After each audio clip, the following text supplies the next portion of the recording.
My name is Ming Chen. You might know me from a little show called Comic Book Men. Yeah. Thank you, but more importantly, I'm a 6-time returning guest at Washington State SummerCon. And I just need to say, as a nerd, as a geek, when I find something that I really love, I want to share it with other people so they really love it as well. And for years, I wanted to share the love of this con with a man I'm about to bring up on stage. And finally this year we got him.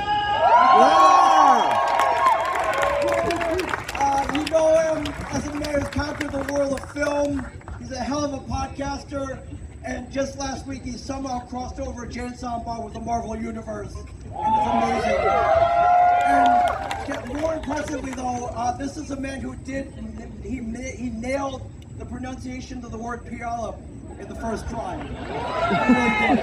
So ladies and gentlemen, can we please give a warm Puyallup welcome to the one, the only, Kevin Smith!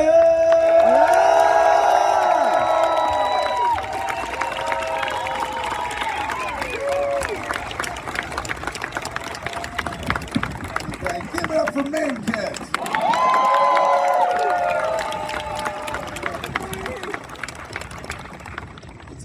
Whenever I see Ming at a con, it makes me so happy because when we were making Comic Book Men, like every season I thought they were going to cancel it because I was like, who the fuck watches this? And the one season that I was sure they wouldn't cancel it was when I had the heart attack. And I was like, well, they'll never cancel it out, and that's the fucking season they canceled it. But when it was going on early, I remember I told all the boys, I was like, hey man, while this is happening, like really get into the comic book community, because one day the show's gonna end and stuff, but like, you will always be comic book men. The other three never took me seriously. Ming has gone to like literally every con on the planet. Give it up for Ming. I had no idea we were going to be outside, man. This is fucking phenomenal. I can vape.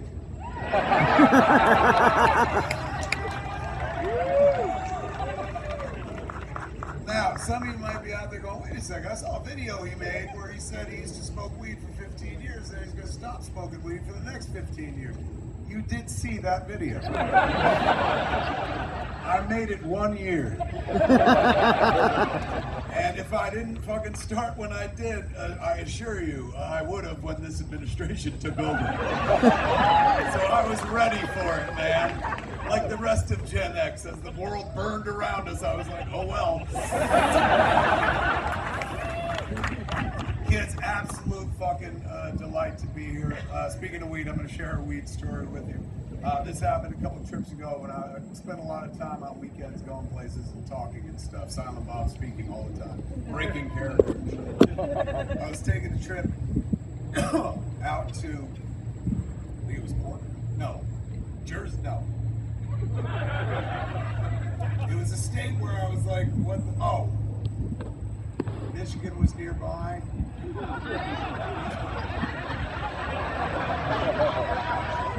Indiana. What an embarrassing way to start. I was flying out to Indiana to do a show. I was surprised when I got there later on. People said, we do have weed, people just bring it down from Michigan. And I was like, Michigan's that close? I'm a product of the New Jersey educational system. I don't know where fucking anything is. So like when I was here, like the hotel is over in Tacoma. So I was like, wait a second, fucking Tacoma? I've been telling people Puyallup this whole fucking time and shit. Then they brought me to the condo like it is in Puyallup, asshole. And so, as much time as I've spent in the Pacific Northwest, and I have fucked with Washington my whole life. My uncle lived in Federal Way, so we would always come out. Yeah. SeaTac Mall, bitch. But I still don't know where anything is, so I'm learning still. Be patient. In any event, I was flying out to Indiana to do a show. And a long time ago when California went weed legal, I remember reading an article online where they talked to somebody who worked at the TSA. And at the TSA, the guy said, look, now that California's weed legal, we're not looking for weed at the airport anymore. He worked for LAX and shit. So he's like, we're not looking for weed at all, we're looking for terrorism. And so I never fact-checked that article. Because it spoke to all my biases, where I'm like, that's the way the world should be. And so because of that, for years, whenever I fly out of Los Angeles, I fly with a criminal amount of fucking marijuana. So this was one of those trips, man, because I was going to Indiana. I was like, I know they ain't got fucking weed there and shit. So I was bringing my brands with me. My brand is Jeter. That's my favorite brand of smoke in the world and stuff. So when I get to the airport, I was flying on American, and they put me out of a terminal that I never went out of because the American's rebuilding their terminal at LAX. They sent me someplace else. So it took me a minute to get there. And I went through security in a different place than I normally go through security. And as I was heading toward it, I see in the distance on the wall a pot leaf like hanging up. And I was like, oh my God, finally they're selling weed at the airport. This just makes so much sense. So even though I was running late, I went over to the sign because I wanted to see how much airport weed would cost. They weren't selling weed at all. The opposite, quite the opposite. There was a pot leaf under it, a sign that said, LAX would just like to remind everybody that anyone caught traveling with narcotics is subject to arrest. Then under that, in darker letters, it said marijuana is still considered a narcotic. And I was like, fucking since when? So I'm reading this thing over and over to try to comprehend this fucking madness. And I guess I was reading it a little too long. Because I swear to Christ, a TSA agent sidles up next to me and goes, that must be a very scary sign for Silent Bob.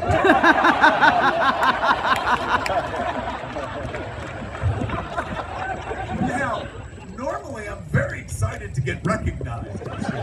Like, you know, because I worked hard for people to be like, that's that fucking guy, that's Kevin James and shit. But I got a different message from this guy altogether. It felt like he was trying to communicate a very clear message, and the message was this. Yes, we know who you are. And yes, we know what you're thinking, because yes, you've been reading this sign for 20 minutes.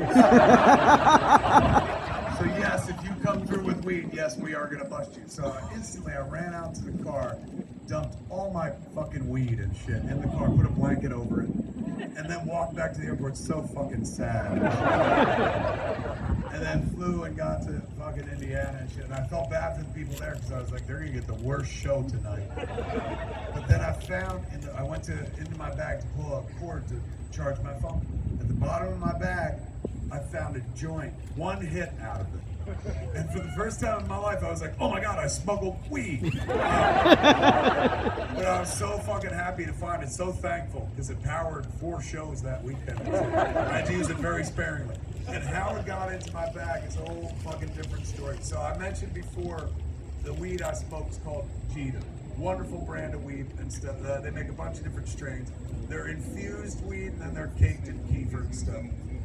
The strain I smoke is called Milkman, and it tastes like breakfast cereal when you smoke it. Honestly, it tastes like you're smoking Lucky Charms. It's magically delicious. So there's a weed shop down the hill from my house, a 10-minute walk from where I live, literally called the Weed Shop. So I go there all the time. I walk. I got 2 German Shepherds, a mom and a daughter, Lucky and Birdie, and they have matching pink harnesses that have saddlebags on the side. So we walk down to the weed store.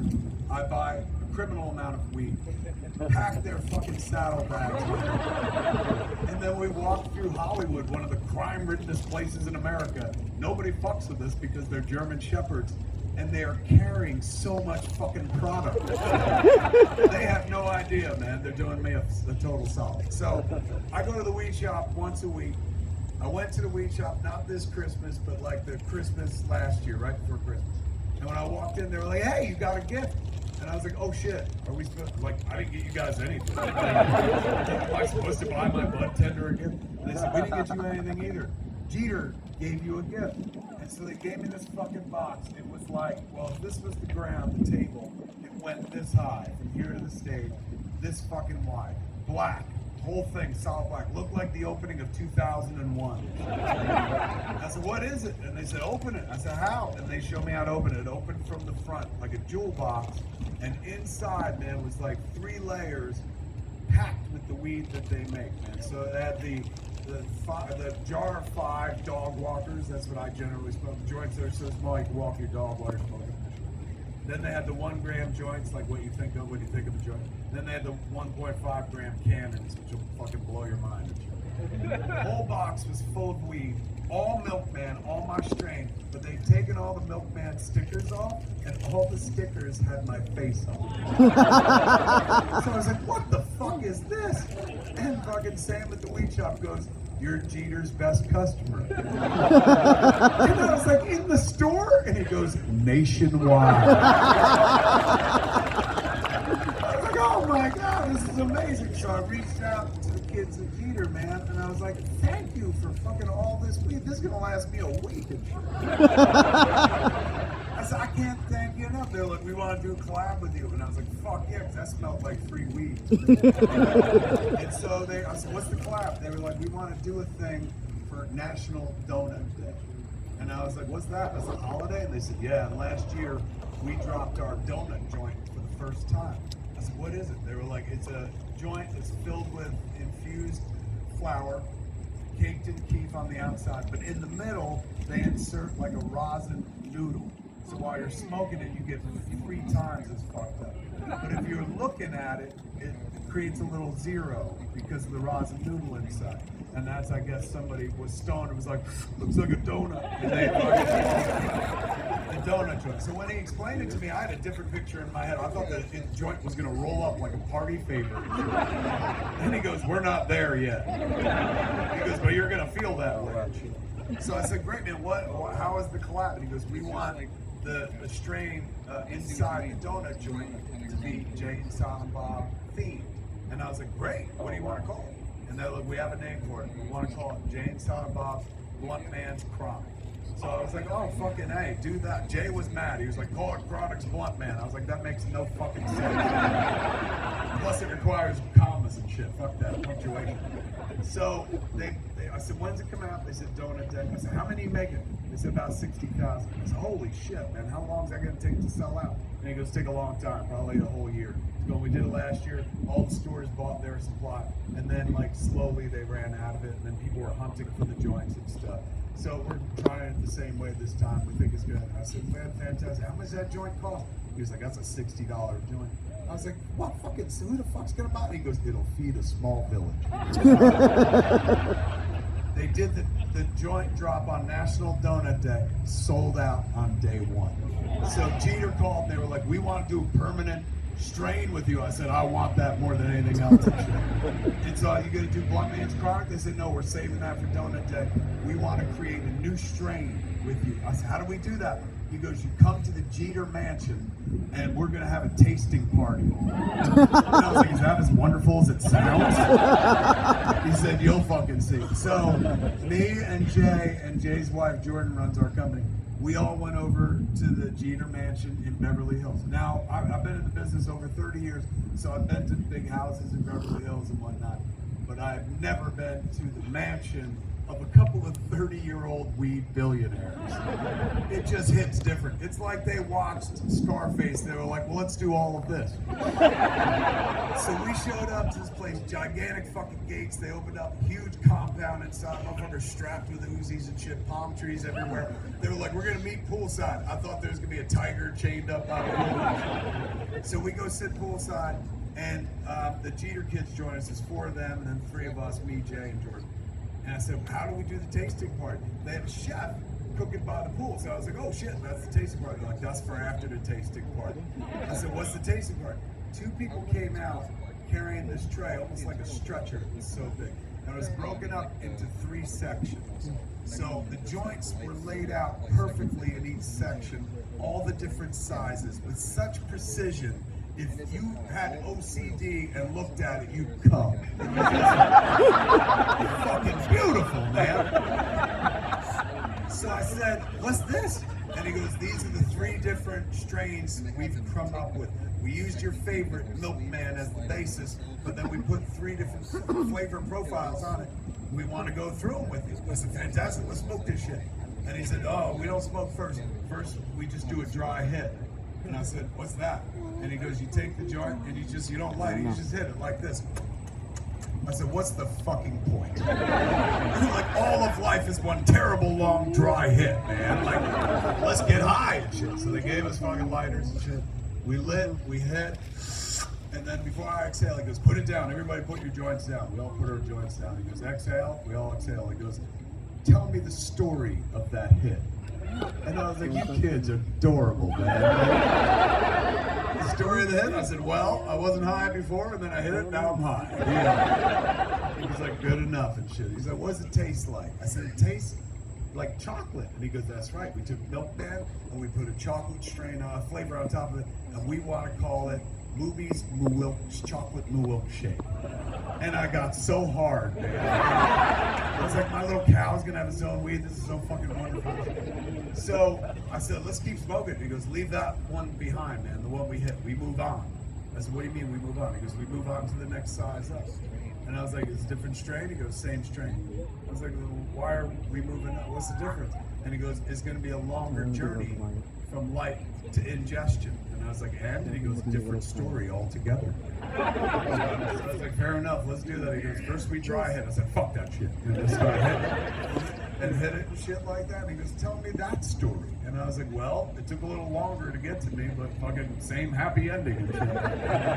And we went through all the sizes, man. Only hitting once and quitting it, man. They were like, these are all tester joints. They're not meant to be smoked. You just hit it and put it down. It was really bothered me because I always smoked my joints to the fucking filter, trying to get every penny out of it. So when we were done with chocolate, we moved on to the middle section, and he goes, take a dry hit. I did. I said, that tastes like strawberry. He goes, that's right, man. We put strawberry on top of Milkman. It's Movie Strawberry Milkshake. And I'm a big strawberry fan, so I honestly thought that's the way I was going to lean, man. Jason hasn't smoked weed since he was fucking 9 years old. He did a lot of hard drugs after that. But he's clean and sober and has been for like 15 years. Yeah! He's not here, don't fucking applaud him. But Jason, fuck, where was I going? Oh, so Jason can't fucking imbibe. You know what I'm saying? So me and his wife, Jordan, we're sitting there smoking on high heavens. Jason can't. But his favorite part of the process was the dry hit, because he could do that. So, you know, they were like, everybody dry hit. And Jason would be like... And then when it was time to light, he had to go away. Cover his mouth in the corner of the yard and shit. So we went through strawberry and we moved on to the third flavor, man. And so he goes, dry hit it. And I dry hit it. He goes, what do you taste? I was like, it tastes like that candy, Banana Runs. He goes, that's right. We took a banana profile, put it on top of the Milkman. So it's Movies Banana Milkshake. And I was like, well, I never imagined it would be banana. It's not my favorite flavor on the planet, but I think we should go with banana. And he goes, why? And I was like, perfect marketing hook, man. We could call it Jay and Silent Bob's Banana Hammock.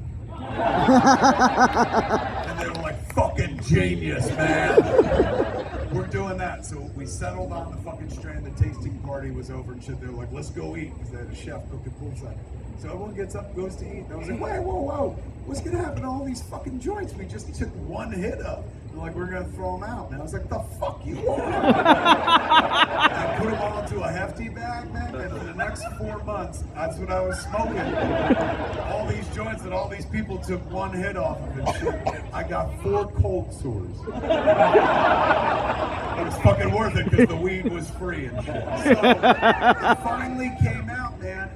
Jay and Jeter put it out in all the Jeter states.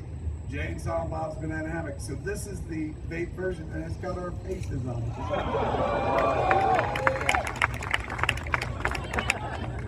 No. All right, kids, let me see what else I can tell you. I'm going to tell you my favorite story I've been telling lately. It's just happened a couple fucking months ago. But in order to tell you this story, I got to tell you like 10 other 4 stories first, man. There was a movie theater in not even the town I grew up in. I grew up in a town called Highlands. Not even a town, too small, so technically it's a borough. The borough of Highlands rests right next to the borough of Atlantic Highlands. Atlantic Highlands had the movie theater, man. The Atlantic Highlands Cinema when I was a kid. And that's where I went when I was a child. My parents brought me there with my brother and sister, and I was growing up. Then my dad would take me there on Wednesdays when he'd take me out of school, just go see movies, me and him and shit like that. Later on, when I was in high school, I would go with my friends, my girlfriend. This was my childhood fucking movie theater. In 82, 83, like that was when they added a screen. They shut like the theater down for like 2 weeks.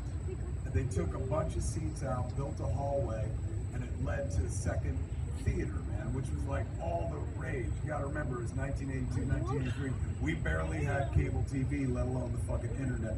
So a second theater was like all the fucking rage and shit. So it meant that essentially I could start jumping from theater to theater.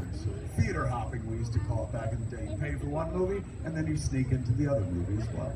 So me and John Kovic, we go to see, pay to see a fucking kids movie in the main theater, but then we fucking, when that movie began, we slipped out, went down to the brand new second theater because they were showing Scarface. And 2 Catholic school kids learned a lot of language. Nobody was in the theater when we got in there, so we sat there by ourselves, watched this whole fucking movie in the theater to ourselves. Now, my mom dropped me and John Kovic off and shit. John's mom, Dottie Kovic, had to come pick us up. So she came to pick us up at the appointed hour, which is when the kids' movie ended and shit. So we didn't come out of the theater, and she came looking for us. Not because she gave a shit. This was the 80s, and parents didn't care about children back then at all. Like, they had a thing on TV going, it's 10 o'clock, do you know where your children are? Because parents fucking didn't and shit. So she didn't come in going like, oh my God, they've been abducted. She was like, where the fuck are they? And so she comes to the theater while I'm looking for us and shit. She doesn't find us. And then one of the ushers is like, I think there's another screening still happening. Maybe they're back there, but that's not a kid's movie. So Dottie Kovic goes down the hallway, opens up the door, man. All the light in the world hits me and John. We fucking look and see his mother, just as Mary Elizabeth Mastrantonio is at the part of the movie, man, where she's going, you want to fuck me, Tony? Fuck me, Tony! And Mrs. Kovic just closed the door, man. And John was like, we gotta go. I was like, not till the credits. So this was my movie theater growing up. Post-COVID, my friend Ernie O'Donnell, my childhood friend, who I grew up with, my bestie, he called me to be like, they're closing the theater. The theater had become a multiplex. They added 3 more screens. This is, when you build a multiplex, you build a big block, put a bunch of theaters in it. This wasn't intended to be. It was a single screen theater. It's been a single screen theater. In August, it will celebrate its 105th anniversary as a movie theater. Most of that time, 1 screen. Then they added the second screen. Then after I stopped fucking with that theater, like when I started going to film school and shit, they added 3 more. So it's got 5 fucking screens and shit. Now, multiplexes aren't really necessary anymore. The movie business is contracted. It really isn't necessary in that town. It's a real one-horse town. Wonderful place, Rockwellian and shit. But, people go to the movies in a different way there. So it was closing post-COVID. Before COVID, it was even hurting. COVID really fucking hurt it. So Ernie goes, they're going to close it, they're going to build condos. And I was like, fuck no, man. That was my temple and shit. Look, like, I never learned anything about myself sitting in a fucking classroom in a damn skimpy. Never learned anything about myself sitting in a fucking church. The most I ever learned about myself was sitting in a movie theater, in that particular movie theater, but looking up at the dark mirror and fucking figuring out who the fuck I was. So I said, we can't let it go, man. We gotta fucking save it. So me and my friends got together like the Goonies and we saved the movie theater. Yeah. Thank you, except it was the worst financial decision I ever made. Holy shit, there was a reason it was fucking closing and shit like that. So we turned into a non-profit theater because we'll never make a fucking profit and shit. And we called it Smod Castle Cinemas, man. I've had it now for 5 years. In August, we'll be celebrating our 5th year of ownership. We show brand new movies there all the time, but nobody comes to see them because they would rather go down the street, man. That's where the Carnegie Cinema is, man. And you could get seats that lean back, get power seats, put your feet up, get blown at the same time. Our seats are uncomfortable as fuck. It's the same seats I sat in when I went to see Friday the 13th Part 2. Yeah. Same seats I sat in when I went to see Labyrinth with my high school girlfriend, man. We saw it the first time, watched every second. We went back to see it the second time, knew the slow parts, that's when she gave me a hand job. So when I say my DNA is in this theater, I mean in the fucking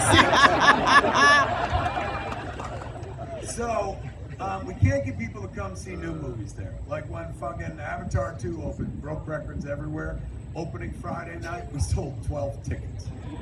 People won't come see new movies there, but they will come see my movies. So we do programming around the shit I used to do all the time. So we'll do things like have a screening of Tusk, and then we bring Justin Long out afterwards to explain himself. We were having a screening of a 15th anniversary screening of Cop Out. I directed a movie called Cop Out. Nowhere in the entire world was anybody celebrating the 15th anniversary of Cop Out. But since the director has his own movie theater, I was like, fuck it, I'll do it. So we put up for sale. I got a phone call from Tracy Morgan's people, man. And I hadn't spoken to Tracy since before he got into the car accident where he almost got killed by a Walmart truck and shit. So like, do you have time to talk to Tracy? I was like, I always have time to talk to Tracy. And he got on the phone, he goes, Cam, you having a 15th anniversary screening of Cop Out? I said, yeah, in Jersey, at my movie theater, man. You want to come? He goes, yeah, I'm going to come to Jersey, get everyone pregnant. And he hung up. So, you know, I can sell that, like Tracy Morgan's coming to town. So we put him on the marquee, sold out and shit like that. Now, most people come, like if they're going to come do a Q&A, they come when the movie's like over. Like Justin Long, I was like, you can come watch the movie? He goes, you made me make the movie. He goes, you cannot make me watch that fucking movie. Tracy showed up before the movie began. I was like, Tracy, you're 2 hours early. He goes, no, I want to watch it. And I was like, well, we sold out. He goes, move people. And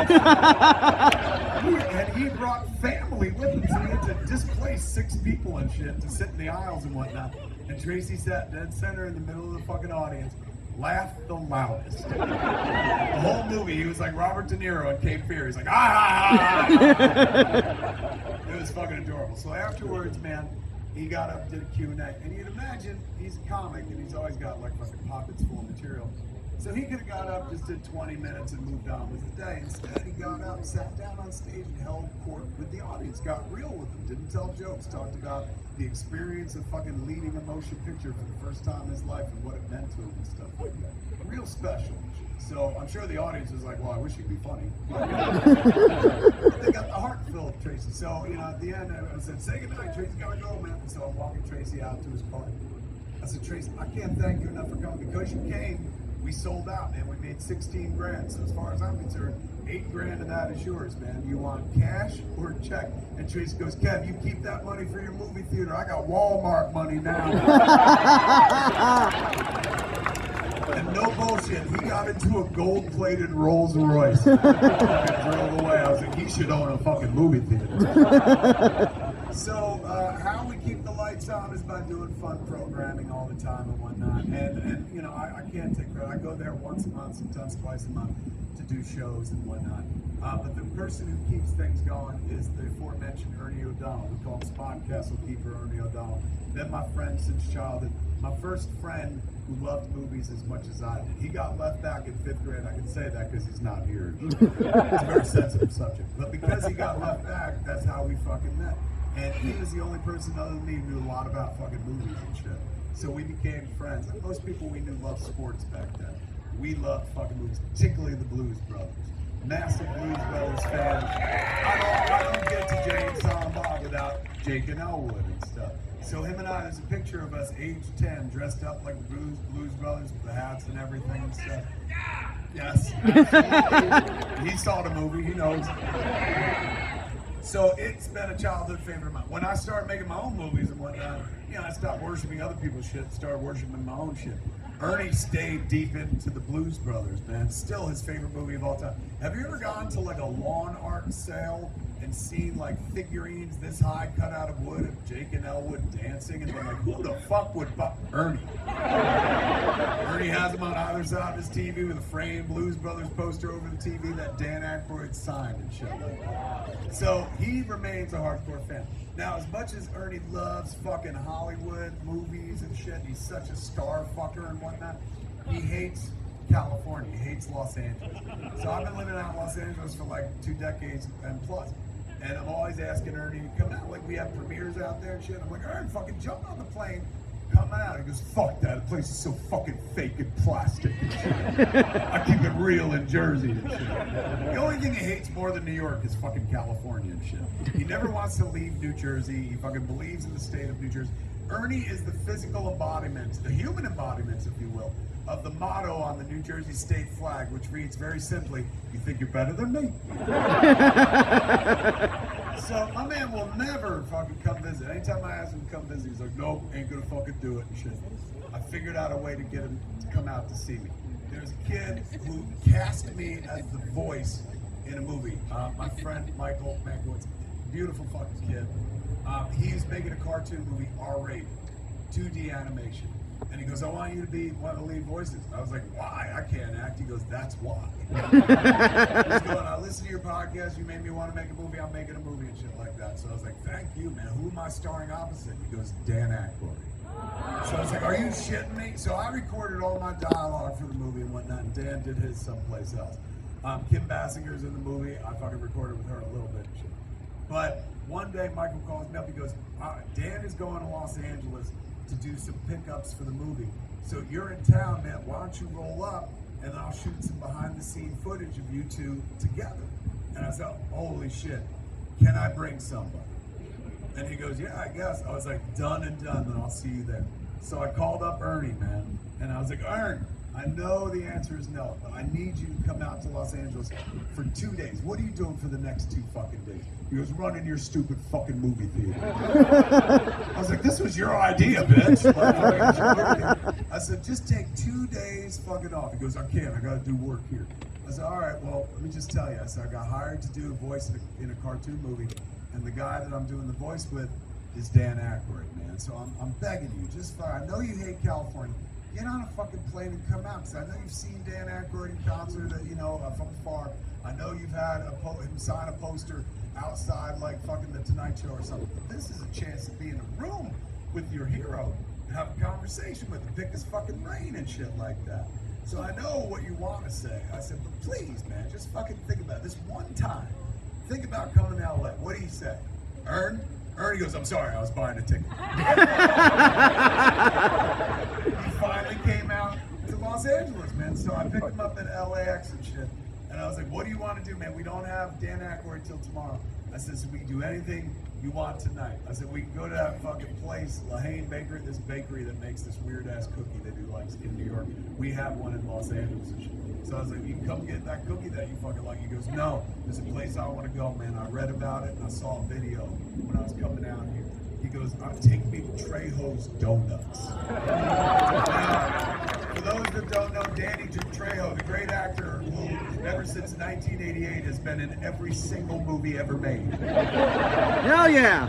Danny Trejo has his own donut place out in Los Angeles. Also has his own fucking taco place, Trejo's Tacos and Trejo's Donuts, man. Danny is slowly taking over the food service industry in the Southland. So when I told Ernie, I was like, fucking, I know where that is, bro. I pass it all the time. I said, plus, I just saw Trejo last week, and he told me to go to his donut joint. He goes, how'd you fucking see Trejo? I said, I seen him at the Frankenstein screening that Guillermo del Toro was on. This is very name dropping. But it's true, man. There were so many famous people there and shit. It was like a tastemaker screening for the Oscars and shit. So Oscar Isaac was there.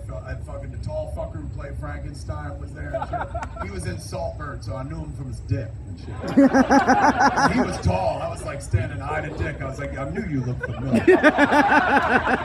So while I was standing there talking to Guillermo, because after the screening was over, I was like, oh my God. I said, that looked like fucking the Frankenstein of Bernie Wrightson. And he goes, it wasn't Bernie Wrightson's design. 20 years ago plus, me and Bernie were designing. I was like, get the fuck out. So I was geeking out with Guillermo. And then suddenly somebody comes up behind me and goes, hi! And I turn around, and it's fucking Danny Trejo.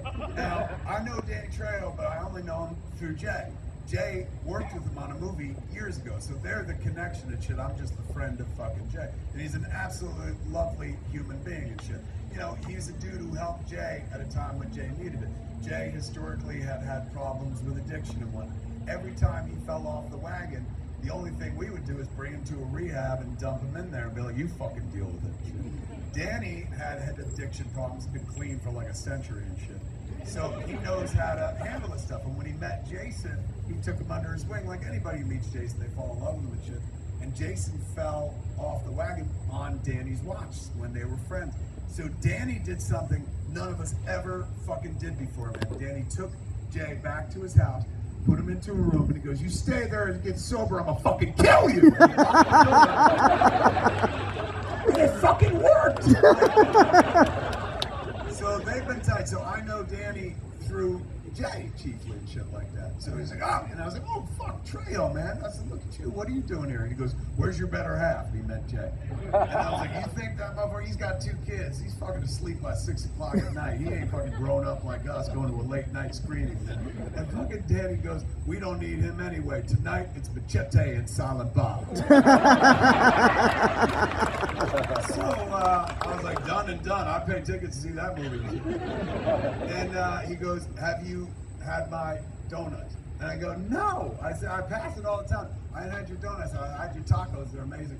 I said, "But I ain't had a donut because I'm vegan." And so he goes, "We got vegan donuts there." And he's like, "You fucking serious?" He goes, "Yes, don't curse. You don't like cursing." He goes, "But you should go. They got vegan donuts. You go to Trejo's Donuts. You tell him Danny sent you." And I said, "I will and shit." So I was telling Ernie that on the phone and shit. And I was like, "Dude, he literally told me to go to Trejo's Donuts, man. So well, let's fucking go." While we were driving and shit, he said, "Let's go." So we drive over to Trejo's Donuts, pink building. It's on Highland Avenue and shit. Go park in the parking lot. And we walk in. Normally there's a long line out in front of the place in the morning whenever I pass it and shit. No line whatsoever. We walk right in, nobody inside. I was like, this is gonna work out great. Bottom shelf, vegan donuts, so I'm gonna be covered as fuck and whatnot. So Ernie's looking for his donuts, and I say to the girl behind the counter, she looks like she's in her like early 20s and shit. I said, "Hey man, can we get 2 separate dozen donuts?" And she goes, "Oh, I'm sorry, we're closed." And I was like, "Closed? What time do you close?" And she goes, 4 o'clock. And I looked at my Fitbit and it was 4:02. And I was like, "Oh." I was like, "It's 4:02. She goes, "Yeah, and we close at 4. And I was like, "Oh," I said, no, "My bad." I said, "But we just came for donuts." She goes, "That's why everybody comes." And I was like, "All right." I said, "But my friend here, he's from out of town. He flew in from Jersey, man. This is the only thing he wanted to do, and he goes home tomorrow and stuff." She goes, "Great, so he can come tomorrow morning and get donuts when we're open and stuff." And I was like, "Well, look, not for nothing." I said, "My brother and sister worked in a bakery when I was a kid, and I know at the end of the night they throw the donuts out and shit. Like, what about you guys?" She goes, "Yeah." I was like, "All right, if you were just gonna throw the donuts out, let me buy them." She goes, "I would if it was before 4 o'clock." And I was like, "Okay, man, I hate to do this, but I'm gonna pull rank here. Danny Trejo told me to come." And she goes, "Everybody says that." So I was beat, man. I was like, "Thank you for your time." And I walk out, and Ernie's behind me. As soon as the fucking door closes, he goes, "What the fuck happened to you?" And I goes, "What do you mean?" And he goes, "You didn't get it fucking done." I was like, "You heard me trying." He goes, "You failed miserably." He's going, "You've been out of Jersey too long, bitch."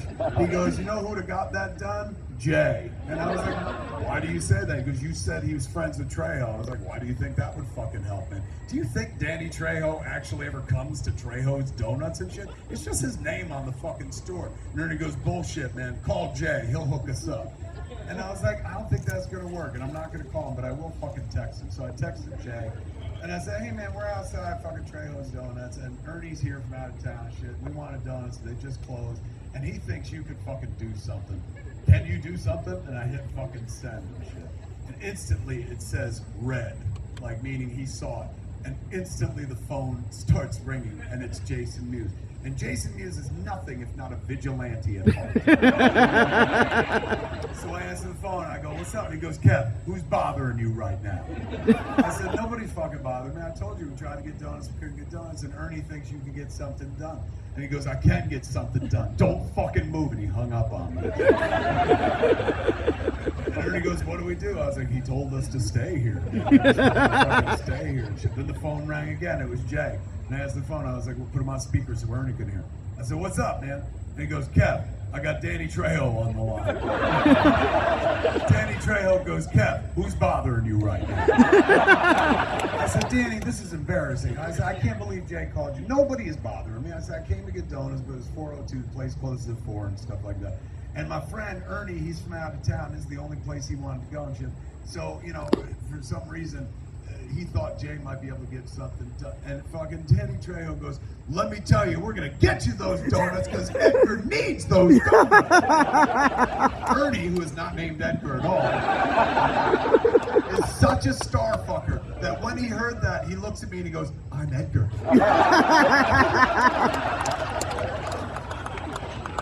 So Danny goes, Kev, you take me to the door. I'm going to talk to the girl.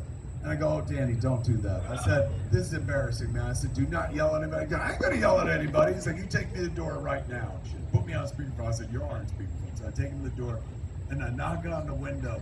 And the girl behind the counter looks up, and she's like, what? Because she's seeing those middle-aged men again. And I'm holding up my phone, and I'm like, Danny Trejo wants to talk to you. And she goes, what? And there's a sign right next to me in the window of Danny Trejo, big picture. So I'm like, Danny Trejo is on this phone. So she comes over, she opens the door, she's like, what? And I was like, Danny Trejo is on speakerphone, he wants to talk to you. I said, Danny, she can hear you. And this is what Danny goes. He goes, hey, do you know who this is? And I hate that shit. I go, oh God, Danny, that's embarrassing. Don't fucking say that, man. Because that lets the other person do exactly what she did. She goes, I have no idea who this is. So Danny tries to save it on the speakerphone. He goes, well, that's Kevin Smith, man. He's friends with Jason Mewes. And that's Jay and Silent Bob, man. And Jay and Silent Bob built Hollywood, man. We did not. Hollywood had been around for a long time before we came around and shit like that. But the next thing he said, I did feel complimented by. It was adorable and shit. He goes, don't you know who Jay and Silent Bob is? That's the white Cheech and Chong. Yeah! Problem was, if this girl is 20, in her early 20s, she don't know who Jay and Silent Bob are. She damn Skippy don't know who fucking Cheech and Chong. So the whole time Danny's fucking talking, she's staring at the phone, and finally she looks up at me and she goes, that doesn't sound like Danny Trejo. And Danny goes, what'd she say? I said, she says, don't sound like you. And he goes, oh, and then the line goes dead. So I apologized to the girl. I was like, sorry for taking your time. Me and Ernie leave again. So Ernie goes, what do we do now? I was like, I don't know, but we are down the rabbit hole at this point. We should have left 25 minutes ago and shit, but we're still fucking here. So I text Jay, I was like, what should we fucking do? Hit send. I see him start to respond and 3 dots come up and shit. So I tell Ernie, I was like, we're getting a response. But it goes on for a minute. So I'm like, we're getting a thorough fucking response. Finally, my man hits send. One word, stay. So Ernie's like, is that us or him? I was like, I have no fucking idea. But let's loiter in the parking lot for like 10 more fucking minutes. So we're sitting in the parking lot. Fucking sure enough, 5 minutes later, Jay's car pulls into the parking lot. Jay gets out of the fucking driver's side. Danny Trejo. Which is the worst thing for me, because that's when Ernie turns to me and goes, it's not like Danny Trejo ever goes to Trejo's Donuts. So Danny goes over, I give him a big hug. I was like, I'm so fucking sorry he pulled you out of bed for this and shit. He goes, bed, it's 5 o'clock. I was like, I know you're an old man. And he goes, no. He's going, this old man is going to make sure that Edgar gets his donuts. So he goes, let's go. We all go inside and shit. And then the first one's through the door, me and Ernie. And so the lady behind the counter, the girl, looks up, and I swear to God, it looked like she was reaching for a gun. Like, not these fuckers again. And shit. But then who comes in right behind us? But the guy who looks like the guy on all the pictures around the fucking place. And she goes, Danny? He goes, yeah, I look like a man, I sound like. And he goes, and these are my friends, man. This is Jay and Kevin. You're going to give them all the free donuts they want. And I go, oh, Danny, don't do that. I said, I don't want free donuts and shit. I have money. I have $75. I can pay for these fucking donuts. I said, one day, I will need free donuts. And I will call upon you on that day. So today, let me pay for these donuts, man. He goes, oh, you're going to pay for them by doing social media posts. Let's go. So no bullshit. Fucking Trejo then makes me and fucking Jay do essentially like local cable access commercials. Where we're like, hi, we're Jay and Silent Bob. And here at Trejo's Donuts, the donuts are so big, you need to cut them with a machete.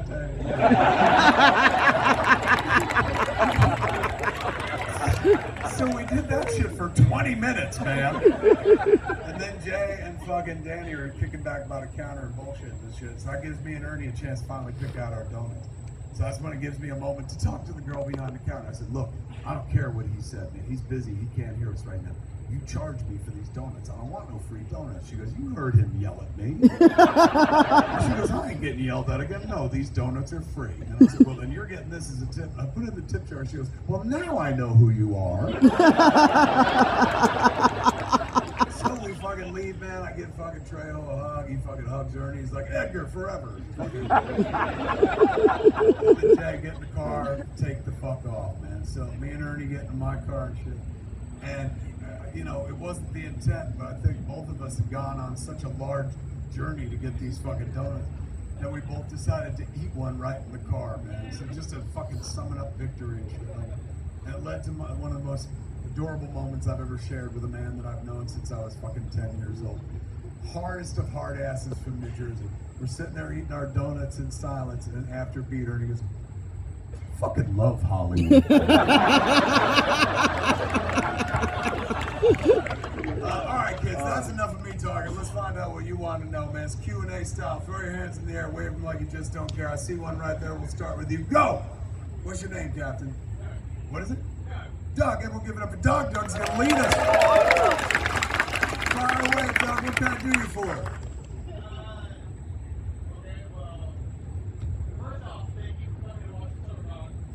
Thank you for being here. Thanks for having me. It is beautiful, man. I mean, I rarely get to do this shit like outside, but also it's just beautiful. People have been so fucking nice. You can tell nobody comes here because they were happy to see me and shit. Hell yeah! The most famous fucking person ever came to Puyallup. Everyone here has been absolutely lovely. I've always loved the Pacific Northwest area. I've been telling people all day long. I come out here since I was a kid because my uncle lived in Federal Way, so I fuck with the whole coast, man. I went to film school up in Vancouver. I've been out to Whidbey Island, that's where Scott Mosier built a house and shit like that. So I've always loved the area. Plus, they adopted weed so early. Really kind of like laid the grounds for the rest of the nation. But anyway, thank you for welcome. In a heartbeat.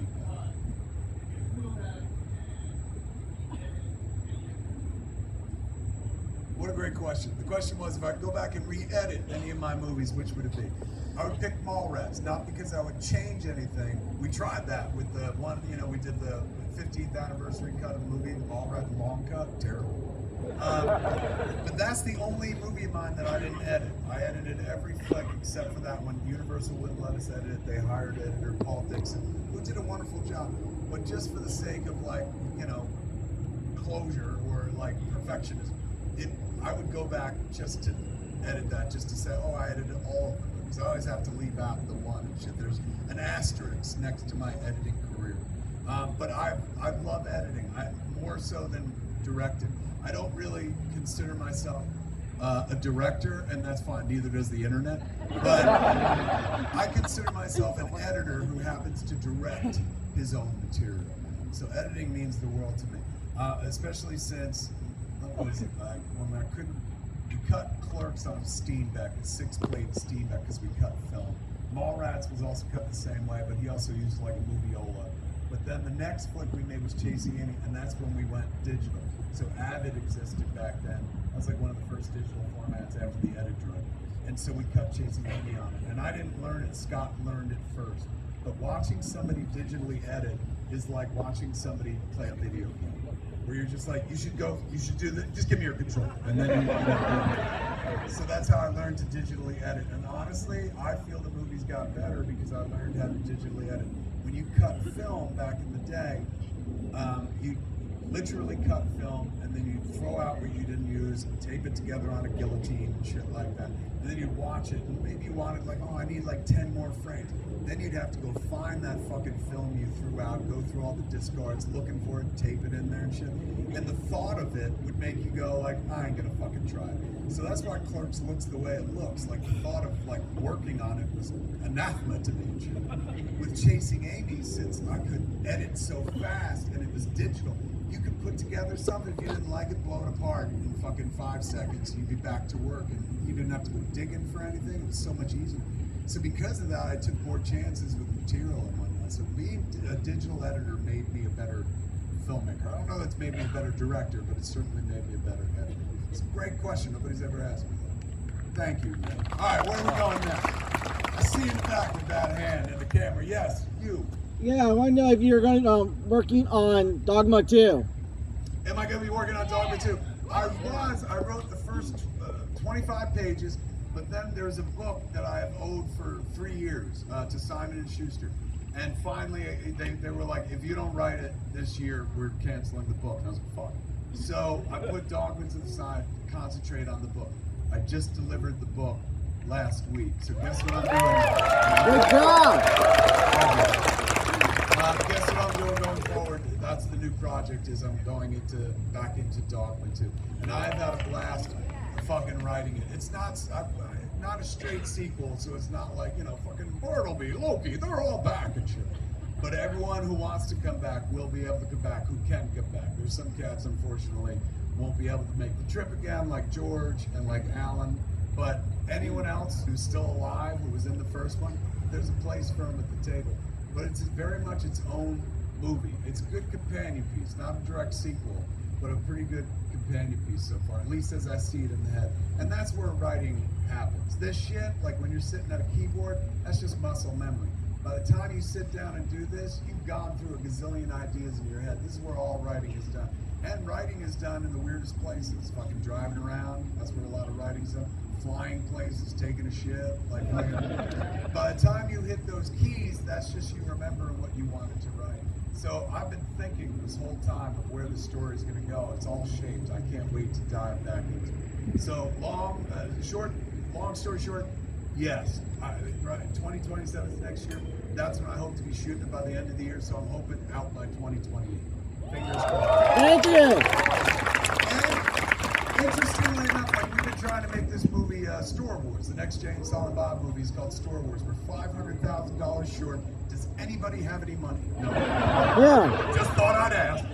500K short, and it's taken us like a good year to find that fucking money. But I've been reassured by Lionsgate that like if you make a Dogma sequel, we got money for you right away. So I don't think it'll be hard to get it financed. The older I get, the harder it is to finance fucking movies.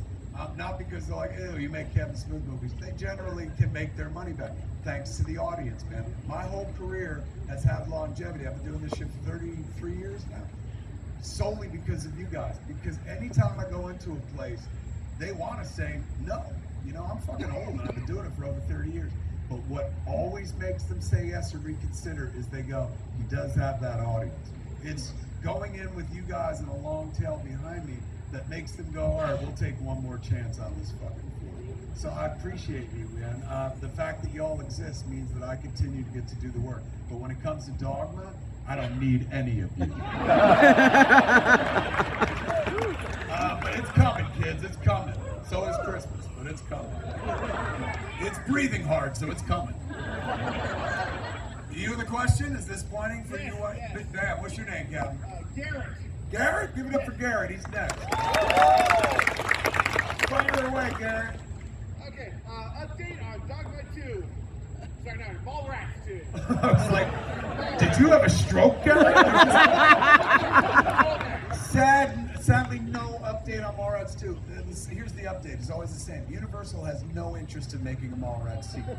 Universal also won't release the movie because I could get that movie financed in a fucking heartbeat, man. Like 1,000 Ways to Sunday, because people love that movie. Like other studios, and not just other studios. If I just wanted to go like the independent producer route, I could get all the money for that fucking movie.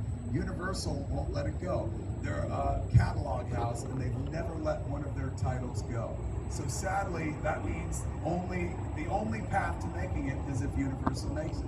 And anytime I go in there, I pitch 3 different versions of a Mallrats movie. 2 as features, 2 completely different features, and once as a streaming series for fucking Peacock. This is the first reaction they always have. Universal owns Mallrats 1? So they're flabbergasted by that. And then they say, oh, I love that movie. That's great. Well, I got more of it for you and shit. And they never go for it, man. They don't believe in it. And it's crazy because I can make that movie for like $5 million. and make them fucking loot, man. But they're just like, it ain't Fast or Furious. Gotta put a car in it, maybe Vin Diesel. So far, no update on it. It's a little heartbreaking, particularly because we lost somebody who was coming to the party. Shannon was in, wanted to do it. Unfortunately, we lost Shannon. So now, if we do ever get to make Mallrats, we're missing out on Shannon. We're missing out on Stan. You know, and the older I get, they may miss out on Silent Bob. So I hope they finance it fucking soon. But nothing in the horizon whatsoever. I keep hoping that one day they hire an executive. This is the only way it's going to happen. An executive who's nostalgic, who's like, oh my God, I grew up watching your movie. That's how shit gets made, man. Tastemakers are the people that give out the money. They're the gatekeepers, the ones that say yes and no. So it always comes down to a very personal touch. In most cases, of course, it's all about money, right? Like, well, this will make money. But in some cases, like, if you can affect them on a personal level where it's like, oh my God, I went to see that movie in high school and shit. I just need one of those motherfuckers who's in a yes position. So far, I got people who aren't the fucking person that could say yes, but I was in the same position with Clerks in the beginning of my career. We showed that movie before we went to Sundance to a bunch of independent distribution houses, including fucking Miramax and shit. And we would always have a fan somewhere in the company, but nowhere in a position to pull the trigger whatsoever. So I'm hoping one day somebody winds up in the big job at Universal where they're just like, he only wants $5 million. Give him he's gonna die soon. Give him $5 million. Let him make his mall movie and shit. Fingers crossed, man. But until then, we'll make other shit, man. Many thanks. Let's go over this up right there, bang, with the hat. And the tats. Yeah, what's up, man? What's your name? Blaine. Blaine? Give it up for Blaine. Blaine is next. So if you don't mind, I'm going to record this question, if you don't mind. Fair enough. Two of our buddies. Hold on, you gotta get all their permission as well. Two of our buddies came here today, and we went to go to lunch around 3 o'clock. T-bone accident. They're both jaw right. Oh. They not okay. Whiplash, had a CT scan, no maybe, but they couldn't make it. They're still there right now. So I wanted to ask the question that you wanted to ask. As an artist, how does it feel to have been such an impact on your own generation? It feels, I hate to say it, but like whiplash. You know what it feels? It feels amazing. And there was a time in my life where I was looking forward to this moment in my career if it got that far. If I was lucky. I always dreamed of having a long enough tail to say shit like, I've been in this business for decades, because that would mean that I was. Like, you gotta remember, there was no golden opportunity or guarantee that I was ever gonna be in the entertainment business. Getting into it, all I wanted to do was stay. I didn't want to go back to work at fucking Quick Stop. Like, you know, I got paid $5 an hour. You know how much they paid me to make Mallrats? Not a lot. $50K if I remember correctly. But in 1995, those were huge dollars and shit like that. So I love being at this point in my career. It's not as easy to get shit made as it was early in my career when I was a hot and young thing, the flavor of the month and shit. But it means that I've been doing it long enough where I've got time on my side, which I always felt would buy me more credibility. So even for people that I fucking hate his movies and shit, they have to acknowledge after 3 decades, like, look, whether I like him or not, he is a legitimate director at this point. I had to outlive all my critics, and so far so good and shit. But let's do a thing for them. Come up here, we're gonna shoot a thing. Come up here. Yeah! You can totally share that video with them, but we're gonna do a better video for them, and you surprise them with it. So, is 2 of them? Yeah. And are they? What's the story? Are they brothers, or are they boyfriends, or are they just friends? They didn't get in an accident like blowing each other. They got hit by a furry in costume in a Tesla. I was about to get so hard until the Tesla part. All right, jump up down here on stage. Miriam, come on up here. All right, we're gonna do this. What's the kid's name? Both of their names? Kill this. All right, so it's Corey and Pat. So we're gonna. I know I'm a filmmaker and I should be doing it. the other way. We're gonna do it this way. Hold this. I gotta fix my hair. Okay. All right, here we go. So it's gonna start on. Don't press the button. I got credits on IMDb. Corey and Pat. All right, so it's going to start on you, and you're going to say, Corey and Pat, somebody has a message for you. Ready? Here we go. What's your line? Corey and Pat, someone has a message. You've been directed by Silent Bob. Yeah! Here we go. Hey, Corey and Pat, we got a message for you. Corey and Pat, where the fuck are you, man? I was waiting for you to start the Q&A. We started a half an hour late because I was like, I ain't start without Corey and Pat. I was like Michael Corleone in that fucking movie, man. I was like, we don't take the picture without Corey and fucking Pat. And then they tell me you didn't even come because you're wasting your time in a fucking hospital and shit. How inconsiderate. Feel better, kids. Whiplash hurts, but it's also cool. Yeah!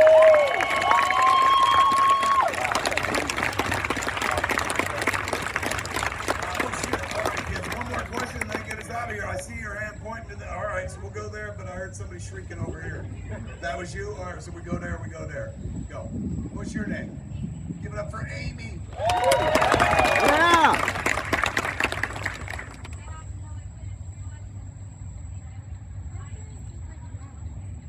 Why did I kill off Dante? Spoilers.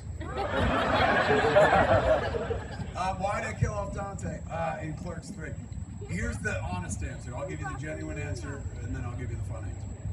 Genuinely speaking, without the audience, the aforementioned audience that I've talked about, I would not get to do what I do, which is my dream job and shit. And they took me out of the workforce I fucking hated and shit, and allowed me to live a life where I just like make pretend for a living. So the least I could do for them is give them all their money back, but I'll never do that. I need that for goods and services. The least I could do for them is communicate as much truth as possible. And so Clerks 3, for me, is a movie that says to my fans, mostly the people who are my age and stuff, hey, do you have something that you've always wanted to do? Something you dream about doing and you've never tried it? Hurry the fuck up. That's what that movie is, man. So, you know, some people are like, I would have rather he lived and shit like that. And I get it, but like, as a guy who loves those movies and never wanted to like fucking drop them, you know, they're Fabergé eggs. I'm the world's biggest Clerks fan, and that movie for me sticks the landing, where I got to watch the entire arc of that character's fucking life, and I got to see the profound effect that his absence had. So that movie is a movie of a tale of two heart attacks. One of them is my heart attack. That's what Randall has. That's the pithy heart attack that you live through and tell funny stories about on Colbert and shit when that existed. The other heart attack is the heart attack my father had, which takes you off the board just like that. Like Dante had my dad's heart attack and stuff. So for me, that movie was all about being emotionally honest with those characters. With Clerks, it was a surprise because people hadn't seen something like it before, and that was surprising. This little black and white movie that actually worked and shit. Clerks 2, we lost that element of surprise because everyone knew what a Clerks was. So if we put a 2 after it, there's going to be high expectations. Jeff Anderson was like, don't do this. He's like, everyone loves that fucking movie we made, and you're going to run the risk of them hating this and then going back and hating the other one. I was like, I think I could stick the landing here. I think I can fucking do it. Thank God we did, because Clerks 2 is absolutely one of my favorites, man. And we found a way to tell the story again, and the surprise this time was like, hey man, yes, they're sarcastic as fuck, but they have hearts and they love each other. And that's what people loved about that movie. It's a true story of friendship. You watch one of them fall in love, and then you know that. I always saw Clerks 2 as a love story between, just like Clerks, a love story between two men who will never fuck. At least on camera. And a donkey! It's up to your imagination where they go after that. For Clerks 3, it felt like, what's the surprise? I can't possibly surprise them anymore. They'll know exactly what I could fucking do. They've seen all of my colors. And I was like, you know what they haven't seen? Like, let me show them that I could rip their heart out like Mola Ram and show it to them. I went tear hunting in that movie. That being said, so that's the real answer. But here's the fucking pithy answer and shit. I've been trying to kill that motherfucker since Clerks. It took me nearly 30 years, but I finally fucking did it. The fucking coyote finally got the fucking Roadrunner. Okay, we're going over to there. Yes, Captain. You're gonna take us home, man. First off, what's your name? Give it up for. Are you serious? Oh, how ironic! Give it up for Simon, kids. Fire away. Is Moose Jaws still happening? Fuck, man. I need a lot of money for that movie. You know how Star Wars, I was like, we're 500,000 away. We're about 4 million, which is the entire budget, away on Mallrats and stuff. On Moose Jaws. Moose Jaws is the kind of thing, for those that don't know, what is Moose Jaws? Moose Jaws is a movie I've been threatening to make for 10 years. It's Jaws, but instead of a shark, it's a moose. So, everyone, like, when you tell them the idea, they fucking giggle and shit like that. And then I'll be like, can I have money? And they're like, fuck no. Nobody believes in it financially. And I really felt like after Cocaine Bear, like, people would be like, how can we not do this shit? So, we're still fucking pounding the pavement. My friend John Gordon, who I made Red State with, he's out there. And we've got irons in the fire. And we've met some people with money and fucking, like, there are people weighing the pros and cons and whatnot. To me, again, I feel like that's a sellable fucking idea. Like, I think you pay $4 million for that, I think you're gonna make your money back. But, you know, I've been wrong before, yoga hosers. So, but I hope it eventually happens. But I'll tell you, man, it makes me disappointed in myself. Because throughout most of my career, I never concentrated on money. Like, money was, you know, I'd rather make the movie. It was the difference between holding out for more money or fucking cutting the budget, throwing my salary in just to get the movie made. That's what was the most important thing to me. Get it out of here, get it out of here. You know what it's like carrying that shit around like herpes and shit? I just want to share it with everybody. Fucking like, you carry it. You know? So,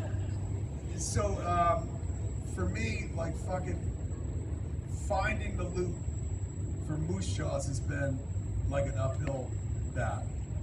But I think eventually I'll find it. The disappointment I feel about myself is that if I concentrate on being a more commercial filmmaker for most of my career, then I would have my own money and I wouldn't be sitting here going like, oh, I'm $500,000 short. I'd be like, oh, fuck, I'll pay for that. But I don't have that. Fucking, I am not Scrooge McDuck, man. And it's not like I wasted my money. Like, I see where it all went, Jay. Fucker will borrow $20 off into your bled dry.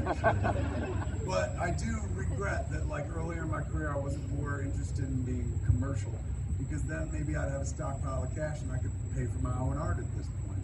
And I did that once on Jay and Silent Bob reboot and shit. I was able to put money into it and get that movie made. So Moose Jaws eventually, you know, right now I'm 55, so I'm like, there's still time. If I don't get that movie made in the next 5, I will probably think about putting it on my own credit cards and shit, which worked once. We'll see if it fucking works again, man. It's possible. Kids, I'm gonna share one thing with you before I get out of here, man. It's important. It's about dreams.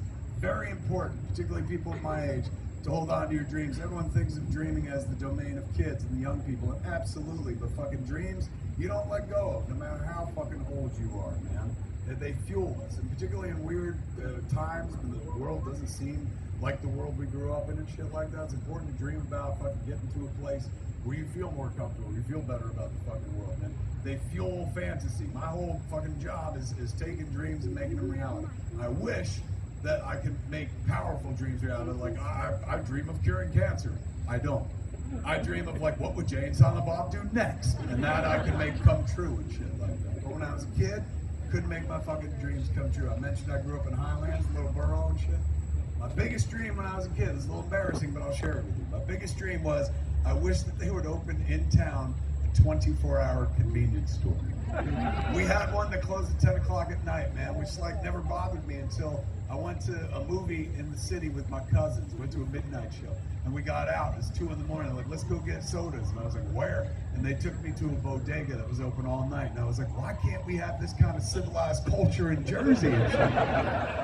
So I waited forever. I wished for it, dreamed of it, and they never. We had 2 convenience stores. Neither of them would go 24 hours and shit. I eventually moved out of New Jersey in 1993, and my dream never came true. Cut to the pandemic. Right after COVID ended, Quick Check, the convenience store company, built a 24-hour convenience store on the hill in Highlands, which just goes to prove that if you're patient enough, all of your dreams will come true. Now, you're like, yeah, but you don't get to fuck with it. You don't live there anymore. But, like I said, man, I got Smod Castle Cinemas, and I go back there once, twice a month to show movies. So that means I get to fuck with that convenience store all the time. I got a little kind of ritual that I do whenever we show a movie at Smod Castle. We do a Q&A afterwards and whatnot. As soon as the Q&A is over, I dump into my car, drive 3 miles over to Highlands, go into the Quick Check and shit, and I buy a Celsius at fucking 12:30 in the morning, just like I always dreamed I could. And then I sit in my car and I drink it, and I think about like the show we just did, and I think about what I'm doing the next day, and then I center myself and fucking, get mindful and whatnot, just kind of reset. So, we were having a screening at Smod Castle Cinemas of Clerks 3, and the review I generally get for that movie online goes something like this. It was a Friday night, and I just wanted to watch a comedy and laugh. So I put in Clerks 3. Fuck you to death. Hashtag justice for Dante. So we had that screening, and then afterwards we had a very fucking existential crisis Q&A. At the end of it, I was like, good night, kids. And I got in my car, drove over to Quick Check, and lived my fucking childhood dream, man. It's 12:45 in the morning. Walked into the convenience store like I always dreamed of doing. Nobody in the convenience store when I walk in except one very drunk guy at the counter trying to order a sandwich from the digital board. Only problem was no digital board. He thought he was in Wawa, but he was not. So he was just punching the glass of the deli counter and shit. The deli was dark. He was never getting a fucking sandwich. So I was like, I went to look at the fucking help people that work there to be like, you guys fucking seeing this shit? And that's when I saw the weirdest fucking thing, man. At the registers, there are 2 of them. There are no people whatsoever. Just 2 signs in front of the fucking scanner that says scan yourself out. And I was like, well, this would be Clerks 4. No more fucking people, just 2 machines beeping at each other. Probably about Star Wars. So